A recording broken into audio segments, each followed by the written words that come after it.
காலநிலை மாற்றம் மனிதகுலத்தை அச்சுறுத்தி வரும் நிலையில் அதற்கு முக்கிய காரணங்களுள் ஒன்றான நிலக்கரி பயன்பாடு இந்தியாவில் அதிகரிக்கும் என கவலை தரும் தகவல் வெளியாகியுள்ளது. இதுகுறித்து புதிய தலைமுறையின் காலநிலை அணி வழங்கும் தொகுப்பை பார்க்கலாம்.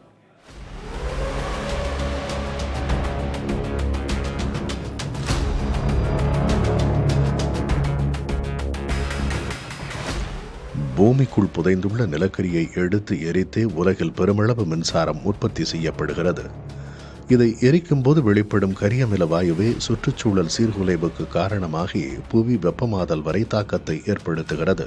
உலகில் வெளியாகும் 40 விழுக்காடு கரியமில வாயு நிலக்கரி எரிப்பிலிருந்து வருகிறது என்ற புள்ளி விவரம் இதன் பயன்பாட்டை குறைப்பதன் அவசியத்தை உணர்த்தும். எனவேதான் நிலக்கரி பயன்பாட்டை குறைத்து மரபுசாரா எரிசக்திக்கு மாற உலக நாடுகள் முனைப்பாக உள்ளன. இந்நிலையில் சர்வதேச எரிசக்தி முகமை வெளியிட்டுள்ள ஆண்டறிக்கை கவனம் பெறுகிறது.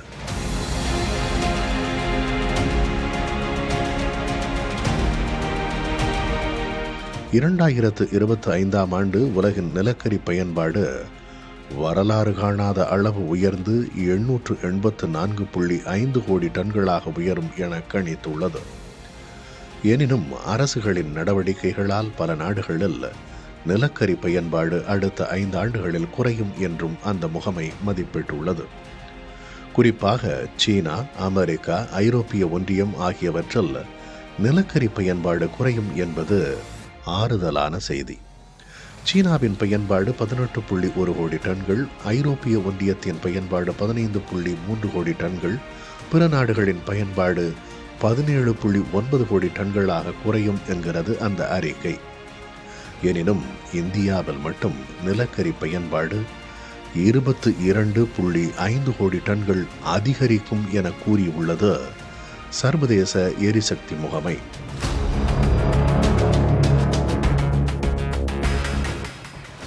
இந்தியாவில் மின்சார உற்பத்திக்கு நிலக்கரியையே பெரிதும் சார்ந்திருக்க வேண்டியுள்ளது என்பதுதான் இதற்கு காரணம்.